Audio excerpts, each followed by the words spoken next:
जब भी कोई भक्त भगवान से कुछ मांगता है तो भगवान जो है ना, उनके पास ना शब्द नहीं होता, अपितु आपके अनुसार, आपके प्रश्न के अनुसार 3 बातें होती है। कौन सी 3 बातें होती है? पहला उत्तर है प्रभु का हाँ।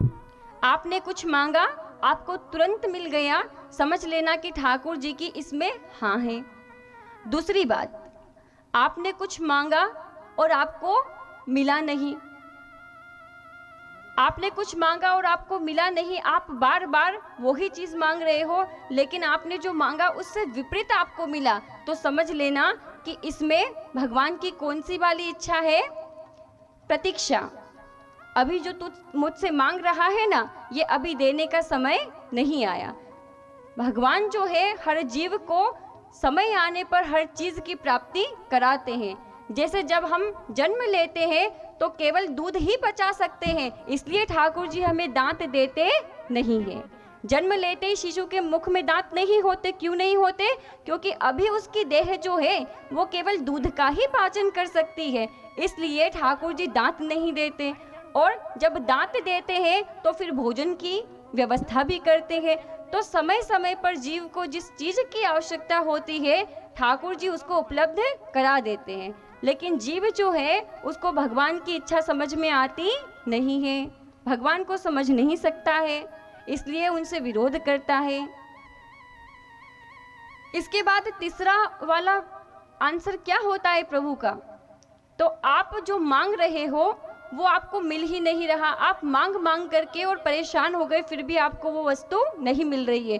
तो मानो ठाकुर जी का तीसरा वाला उत्तर क्या है कि तू जो मांग रहा है ना वो तेरे लिए हानिकारक है, और भले ही तू कितना ही मुझसे मांगेगा मैं ये वस्तु तुझे देने वाला नहीं हूँ।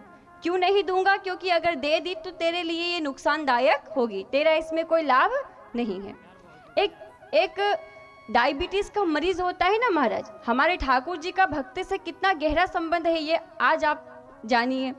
एक डायबिटीज का मरीज जिसको शुगर की बीमारी हो गई हो, वो अगर होटल में जाके मिठाई मांगेगा ना तो होटल वाले का कुछ नहीं बिगड़ रहा है। होटल वाला बांध करके आप 100 ग्राम मांगोगे तो 200 ग्राम बांध के देगा, उसको तो पैसा मिल रहा है। लेकिन वही मिठाई अगर आप अपनी माँ से मांगोगे तो आपकी माँ आपको वो मिठाई नहीं देगी। क्यों नहीं देगी? क्योंकि वो जानती है अगर आप ये मिठाई खाते हैं तो शुगर बढ़ेगी और प्राणों पर बनाएगी। तो ठीक उसी प्रकार ठाकुर जी जो है ना वो भी जीव के लिए जो हानिकारक है वो कभी उसको देते नहीं है। लेकिन जीव मूर्ख है, जो भगवान नहीं देते तो भगवान बदल लेते हैं, लेकिन ये नहीं समझते कि मेरे लिए हानिकारक हो सकता है इसलिए नहीं दिया। एक बच्चे का क्या है, हम सब बच्चे ही तो हैं ठाकुर जी के। एक बच्चा तो चाकू को भी खिलौना समझता है महाराज। एक छोटा सा बच्चा तो चाकू से भी खेलने लगता है, लेकिन माँ कहती है कि बेटा चाकू छोड़ दे, ये चाकू से तुझे चोट लग जाएगी, लेकिन बच्चा मानता नहीं है। फिर माँ आखिरी में क्या हथियार अपनाती है? एक जोरदार चांटा उसके गाल पे लगाती है और चाकू जबरदस्ती छीन लेती है। वैसे ही अगर हमारे हाथ में कोई गलत चीज आ गई है तो फिर ठाकुर जी हमें भी एक छोटा सा चांटा लगा के वो वस्तु हमसे छीन लेते हैं, लेकिन अपने भक्त का कभी अमंगल नहीं होने देते। ये ठाकुर जी हमारी माँ के समान रक्षा करते हैं, इसलिए कभी भी हमें भगवान पर अविश्वास नहीं करना चाहिए। एक सच्चे हितैषी वो ही तो है जो सबका हित चाहते हैं, अपितु इस दुनिया में कौन किसी का हित चाहता है? प्रभु सच्चे हितैषी है, इसलिए भगवान पर हमें कभी भी अविश्वास नहीं करना चाहिए। जैसी परिस्थिति आपके पास है, हो सकता है कि अभी आप इसी परिस्थिति के अनुकूल हो, ठाकुर जी की इच्छा होगी तो ये परिस्थिति बदलेगी, क्यों ना बदलेगी। अरे कर तुम अकर तुम अन्यथा कर तुम, सर्व सामर्थ्य युक्त मेरा ठाकुर है।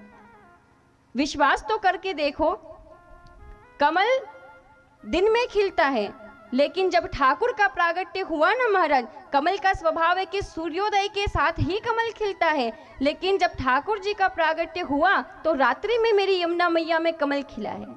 तो ठाकुर चाहे तो जो दिन में खिलने वाला फूल है जो रात में खिला दे, तो क्या जीवन के अंधकार को वो प्रकाशित नहीं कर सकता? वो सब कुछ कर सकता है, बस विश्वास की कमी है। हमारे हरिराय जी भी कहते हैं कि ढील कारज में है नहीं, बस विश्वास ही की ढील, और गिरधर के दरबार में श्री हरिराय वकील। ठाकुर जी के कार्य करने में बिल्कुल भी देरी नहीं है, बस हमारे विश्वास करने में देरी है।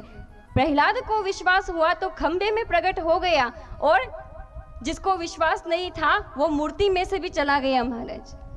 ये हमारे विश्वास और अविश्वास पर डिपेंड करता है कि ठाकुर जी को हम कैसे प्राप्त करें। तो ऐसे भगवान हैं जो कि गोपियों के साथ में रमण करने वाले हैं। शरदोत फुल्ल मल्लिका, शरद पूर्णिमा की रात्रि है, जब ठाकुर जी ने विचार किया कि आज ये सुंदर चंद्रमा जो है ये आकाश में खिला हुआ है, और आज वो समय आ गया जब मैं अपने भक्तों को अपने स्वरूप का आनंद कराऊंगा।